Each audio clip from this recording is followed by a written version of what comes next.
अस्सलाम वालेकुम। कैसे हैं आप सब? खैरियत से हैं? मैं हूं मोहम्मद बिलाल अशरफ और आप देख रहे हैं मेरा यूट्यूब चैनल फॉरेक्स ट्रेडिंग। आज संडे है 7 जनवरी 2024। तो आज हम करेंगे वीकली एनालिसिस, वीकली फॉरकास्ट। तो नेक्स्ट वीक में क्या होने वाला है ये देखेंगे हम। और इससे पहले ये देख लेते हैं कि लास्ट वीक में मार्केट में क्या मूवमेंट रही है। जिन पेयर्स पे हम ट्रेड करते हैं उनकी मूवमेंट देखते हैं। ठीक है, तो सबसे पहले हम गोल्ड को देख लेते हैं। तो गोल्ड को फ्राइडे वाले दिन मैंने आपको कहा था न्यूज़ में, उस वक्त मार्केट थी आई थिंक यहाँ पे थी मार्केट 2046 47 पे, 44 पे थी आई थिंक मार्केट यहाँ पे। तो मैंने आपको कहा था कि 2048 से आपने सेल करना है और उसके अलावा 2064 या 62 से आपने सेल करना है। ये एरिया जो था सेल का एरिया था। और बाय जो हमने करना था वो करना था 2030 से, ठीक है, 32 से। तो मार्केट ने, मैंने ये कहा था कि पहले ये लगाएगी और नीचे जाएगी। तो मार्केट ने ये न्यूज़ के टाइम जो डाटा एक्सपेक्टेड था वो था कि डॉलर वीक होगा, लेकिन जो फॉरकास्ट जो एक्चुअल डाटा आया उसमें जो डॉलर था वो स्ट्रॉन्ग हो गया और मार्केट बिरिश हुई, काफ़ी ज़्यादा बिरिश हुई। ऐसे लगा कि मार्केट तो अब 2000 की तरफ जाएगी। लेकिन उसी H1 में अगर हम इसको देखें तो उसी घंटे में मार्केट ऊपर की तरफ मूव हुई। ये देखें, उसी घंटे में मार्केट ऊपर की तरफ मूव हुई और 3 घंटों में मार्केट ने तकरीबन 350 पिप्स मूवमेंट ली और इस रेजिस्टेंस एरिया को भी ब्रेक कर दिया, कोई रिस्पेक्ट नहीं दी और ऊपर चली गई। और इस एरिया से मार्केट फिर नीचे की तरफ आई और इसने फिर तकरीबन 200 पिप्स मूवमेंट दी, 40 लगाया मार्केट ने दोबारा। और यहीं पे फिर जहाँ से शुरू हुई थी वहीं पे फिर मार्केट की क्लोजिंग हो गई 2045 पे। ये था गोल्ड। और यूरो को देखें तो यूरो को मैंने कहा था कि आपने 1.09 से बाय करना है और 1.099 तक उसकी टीपी होगी, ठीक है। तो यूरो की मूवमेंट देखते हैं फ्राइडे वाले दिन की। तो यूरो की मूवमेंट भी फ्राइडे वाले दिन की, यहाँ पे यूरो था उस वक्त तो सेम वही रही जैसे मैंने आपको बताया था। 1.090 से आप बाय, न्यूज़ के टाइम मार्केट नीचे गई 1.087 तक। एसएल हंटिंग की मार्केट ने, क्योंकि सब लोगों को पता था कि मार्केट ये एक सपोर्टिंग एरिया है, मार्केट यहाँ से ज़रूर उठेगी। तो न्यूज़ के वक्त मार्केट ने थोड़ी बहुत एसएल हंटिंग की और उसके बाद मार्केट उसी घंटे में बुलिश हुई और इसमें भी 3 घंटों में मार्केट ने 1.099 लगाया और TP1 और TP2 दोनों हिट हुई। ये तकरीबन 80-90 पिप्स की ट्रेड, 90 पिप्स 100 पिप्स की ट्रेड बनी और यहाँ से सेल बनता था, आपको मैंने बताया था। तो यहाँ से मार्केट दोबारा फिर उसी एरिया में आकर मार्केट ने क्लोजिंग दी। मीन्स ये है कि न्यूज़ का जो इफेक्ट हुआ वो एक्चुअल इफेक्ट जो था वो न्यूट्रल था। कुछ डॉलर स्ट्रॉन्ग भी हुआ, उसके बाद डॉलर वीक हुआ और मार्केट जहाँ पे थी वहीं पे मार्केट ने क्लोजिंग दे दी, ठीक है। DXY को देखते हैं, डॉलर को, जिनके ये पेयर हैं DXY। DXY ने वही आपको मैंने जो बताया था, यहाँ से यहाँ तक आ सकता है। तो वो पहले ऊपर गया, यहाँ पे ये एरिया था सेल का, यहाँ पे इसने DXY ने भी एसएल हंटिंग करवाई, लोगों को बाय दिखाया, लोगों ने बाय भी लगाए और एसएल हंट भी हुए सेल के। और उसके बाद जो DXY था वो वीक हुआ और फिर ये जो एरिया था ये बाय का एरिया था। तो यहाँ से फिर जहाँ से ये स्टार्ट हुई थी मूवमेंट वहीं पे इसने भी 102.462 पे इसने क्लोजिंग दी, ठीक है। मतलब डॉलर पहले स्ट्रॉन्ग हुआ फिर वीक हुआ और फिर मतलब न्यूट्रली, ओवरऑल न्यूट्रल होके इसने क्लोजिंग दे दी। अब जो नेक्स्ट वीक में होने वाले हैं मूवमेंट, उसके लिए हम इसकी फंडामेंटल्स देख लेते हैं। investing.com में क्या है, फेयर एंड ग्रीड्स में क्या है, जो भी फेयर एंड ग्रीड में सेंटिमेंट्स हैं वो 74 पे ही चल रहे हैं मार्केट के। तो इन्वेस्टर्स के जो हैं सेंटिमेंट्स वो ग्रेड की तरफ है, मीन्स के इन्वेस्टर्स मार्केट में अभी इन्वेस्ट कर रहे हैं भरपूर। और इसके अलावा अगर हम इसको देखें कैलेंडर को, तो मंडे को जो JPY जैपियन वो बैंक हॉलीडे है, तो जो जैपियन पेयर होंगे उनकी खास मूवमेंट नहीं रहेगी, जैपियन की बैंक हॉलीडे है इसलिए। उसके अलावा यूरो की है 12 बजे न्यूज़, ये नॉर्मल सी न्यूज़ है, इसका कोई इफेक्ट नहीं होने वाला। CHF का CPI डाटा है, तो इसकी कुछ थोड़ी बहुत मूवमेंट होगी। उसके बाद रात 10 बजे जो यूरो का है FMC मेंबर बोस्टिक स्पीच है, तो ये डाटा लेस है, इसमें वॉलेटिलिटी होगी, मूवमेंट ज़्यादा नहीं होनी, क्योंकि ये थोड़ी बहुत ही इसकी मूवमेंट होगी, इतनी खास ये स्पीच नहीं है होनी। तो इस मंडे वाला दिन कोई खास नहीं है, इसमें कोई खास न्यूज़ भी नहीं है फंडामेंटल के लिहाज से। ट्यूसडे वाला दिन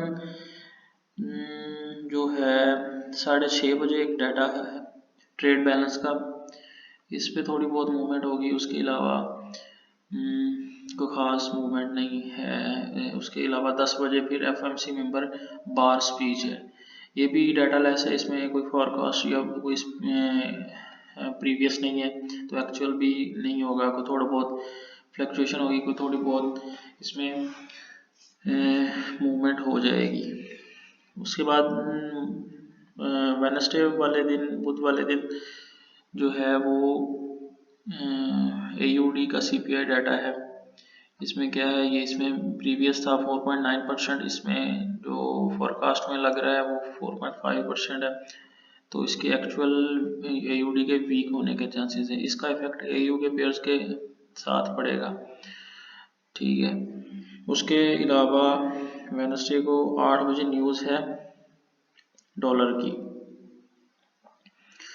8 बजे न्यूज़ है डॉलर की, इसमें प्रीवियस और फॉरकास्ट कोई ज़्यादा फर्क नहीं पड़ने वाला इसका भी। तो उसके बाद क्राउड ऑयल की है इन्वेस्टर्स की न्यूज़, इसका थोड़ा बहुत इफेक्ट पड़ेगा मार्केट पे, डॉलर के पेयर्स पे। और 11 बजे है एक 10Y बॉन्ड एक्शन, ठीक है, ये इसका थोड़ा ज़्यादा इफेक्ट पड़ सकता है मार्केट पे, ज़्यादा मूवमेंट ये दिखा सकती है। और फिर उसके बाद 1:30 बजे ये FOMC है थर्सडे, रात 1:30 बजे, ये भी कोई खास स्पीच नहीं होनी, डाटा लेस है।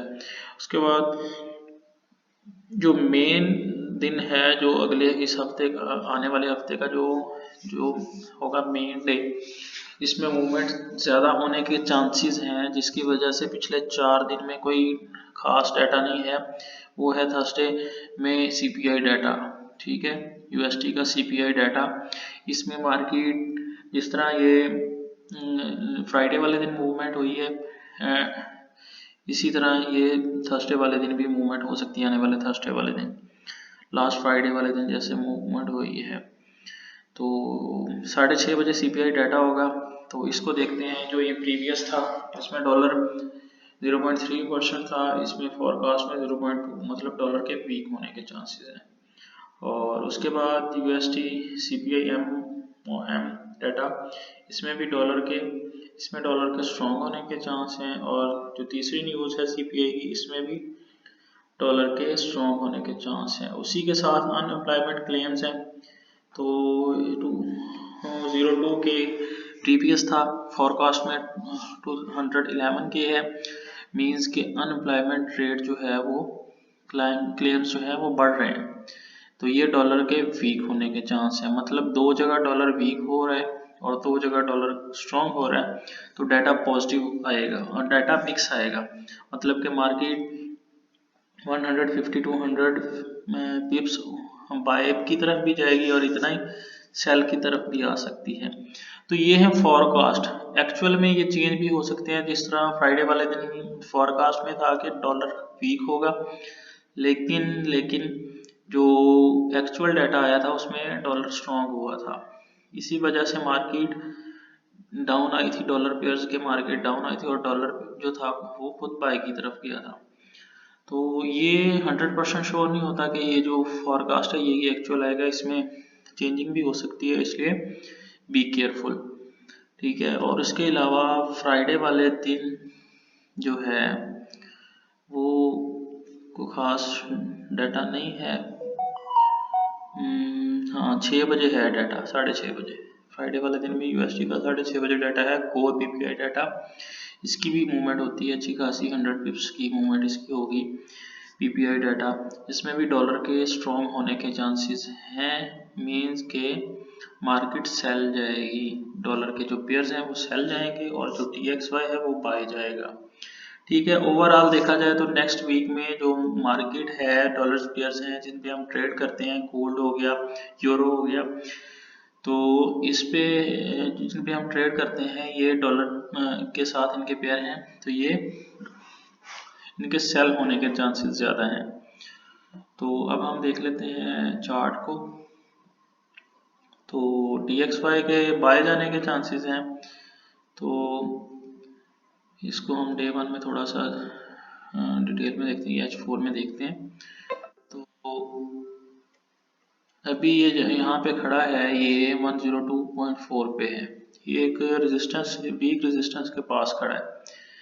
तो इसको H1 में देखते हैं, डे 1 में देखते हैं।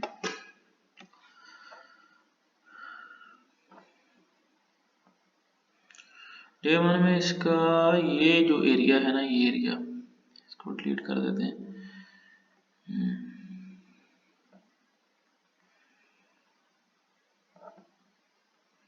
इसका ये जो एरिया है ना 103 या 104 का एरिया, ये लगने वाला है नेक्स्ट वीक में। ठीक है, डॉलर का 104 तक जाने के चांस हैं नेक्स्ट वीक में। तो हम इस तरह कह सकते हैं कि जो DXY है वो ज़्यादा मूवमेंट इसकी जो रात को होगी, तो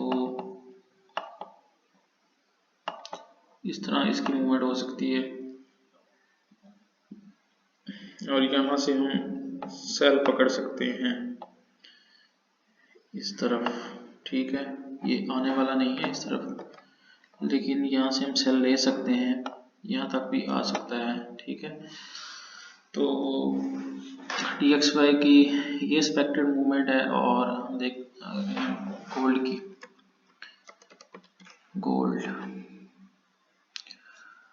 गोल्ड अभी जहाँ पे खड़ा है ये H1 में, तो डे 1 में तो काफ़ी आपको ये लग रहा होगा, काफ़ी लाइनें हैं ये सारी, एक इनकी रेजिस्टेंस और सपोर्ट्स की लाइनें हैं। यहाँ पे मार्केट रिजेक्ट होती रही, बाई भी जाती रही यहाँ से और सेल भी जाती रही। यहाँ ये जो है 2000 जो 88 का एरिया है, ये एरिया एक स्ट्रॉन्ग रेजिस्टेंस का एरिया है, यहाँ से मार्केट डाउन जा सकती है। लेकिन जो ये अभी कंडीशन बनी हुई है, इसको थोड़ा सा देखते हैं छोटे टाइम फ्रेम में।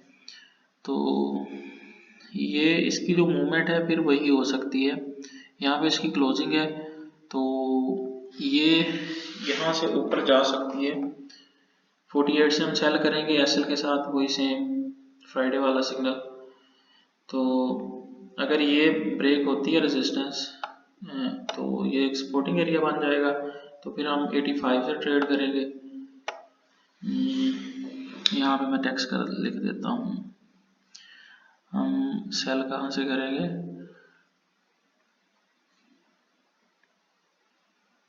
ठीक है, टेक्स्ट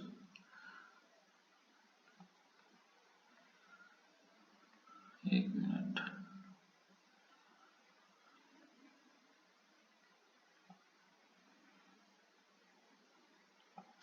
चलो टेक्स्ट लिखने की ज़रूरत नहीं है। यहाँ से ये जो एरिया बने हुए हैं 2065 से और 2076 से हम सेल लेंगे। ठीक है,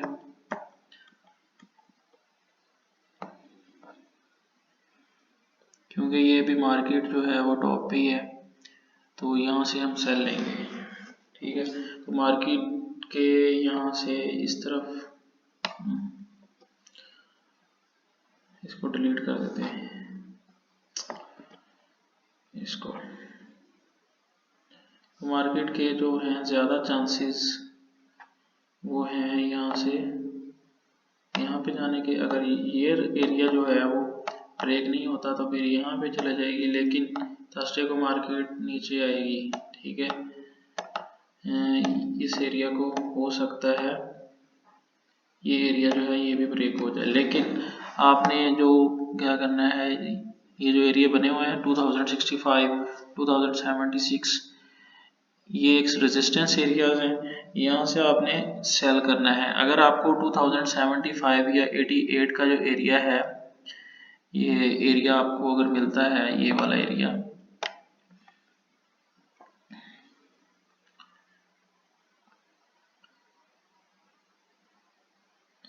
ये जो एरिया है, एक मिनट, अगर आपको ये एरिया मिलता है तो आपने ये एक लॉन्ग टर्म के लिए सेल होल्ड कर लेना, ठीक है। इसको आप कम से कम 2030 तक होल्ड कीजिएगा, ठीक है। तो ये आपको एक अच्छी एंट्री मिलेगी, ये भी अच्छी एंट्री है। ये ऊपर वाली एंट्रीज हैं, ये यहाँ से हम सेल नहीं करेंगे एसएल के साथ।